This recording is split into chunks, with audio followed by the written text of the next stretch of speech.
and welcome back to AI in 5. As always, I'm your host, Simon Chris, and joining me today from Geneva in Switzerland is Barbara Cresti. And Barbara is the founder of StratEdge and works with boards on AI adoption. And we're going to be talking about the state of AI adoption in Europe. Hi, Barbara, and welcome to AI in 5. Thanks for joining us. Thank you for inviting me, Simon. Thank you very much. No problem. Now, we've only got 5 minutes, so I'm going to jump right in. I'd love to get your take on what you're seeing around AI adoption across Europe. Is it being widely adopted? Is adoption being held up? What's going on? I think if I look at Europe, it's both ways. I would say that SMBs, small and medium businesses, are more risk averse. And they have limited budgets. Okay. So they are not investing yet in AI in the sense that they don't fully understand what's going on, what's the hype, what's the truth, what will be the return. So they are more risk averse and they take time to decide. Whilst the large enterprise, they are more, they have the budget, they have the skill set internally as well, and they are adopting much more and much faster AI. I think that what's happening though is that there is some pressure, because if you think about the US tariff, they are bringing a lot of economical pressure on enterprises, or also on SMBs, and they are looking now more and more at AI as a way maybe to reduce the cost pressure and be better in terms of margin. So okay. They are getting more interested, I would say, versus 6 months or 9 months ago. Okay.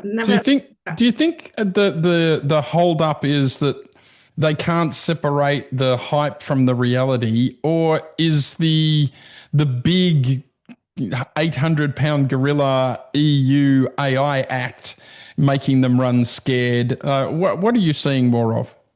I think that it's mostly about the hype from the reality.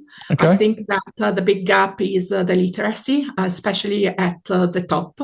And the issue is shadow AI as well, in the sense that many employees are adopting Gen AI and using it even with a personal account at work. Yep. And the top, the decision makers, they are still hesitating whether, to go or not to go with AI, how to use it, and employees are maybe uploading critical information, confidential information into Gen AI, and the liabilities are already there. So I think it's mostly the reality from the hype, and really don't understand what's going on from a decision maker. And is there? I mean, I know you're based in Geneva, and I know that Switzerland has just built its own. It's finishing off its own large language model, so you will have sovereign capability. Are you also seeing that playing into it? Are people concerned about where their data is going, and should they be using a US model and things like that, or is that less of a concern? No, I think that there is more and more awareness about data sovereignty, but many, I think, stakeholders still don't understand what does it mean. In Europe, there is now this Eurostack program that is making business leaders aware about the complexity and the risks. But again, the solution that we have on a European standpoint, from a technological standpoint, they are not as strong and as capable as the US or the Chinese one. So there is this kind of a paradox that you need to pay attention, but on the other hand, you don't have really the other choice that you can make to replace or have a plan B from a tech stack standpoint. Yeah, and that would ring true very much for Australian listeners. We need more literacy. We need to understand hype from reality. All of those things seem to be universal. Look, we're almost at time, but I love to ask everybody that comes on the show the same question, and that is, what should if a company is just starting their AI journey, what should they be thinking about, or what should they be doing? Yeah, I think that they should do three things. Okay. First of all, is AI literacy. I really insist this with my customer and Yep. my friends as well. Is educate yourself on AI. Have someone that is coming in that is not a consultant, a technology consultant, but that comes from the corporate world and that can explain you what's going on from an AI Yeah. standpoint Talk the in your talk. Yeah. industry.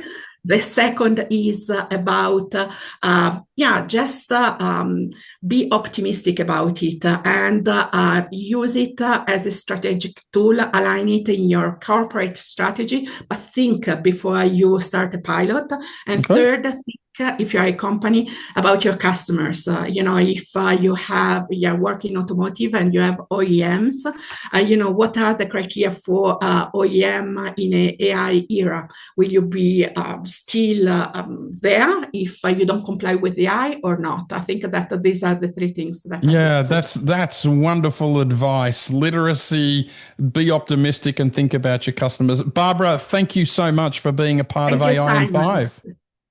Thank you. Thank you so much. Bye. Bye.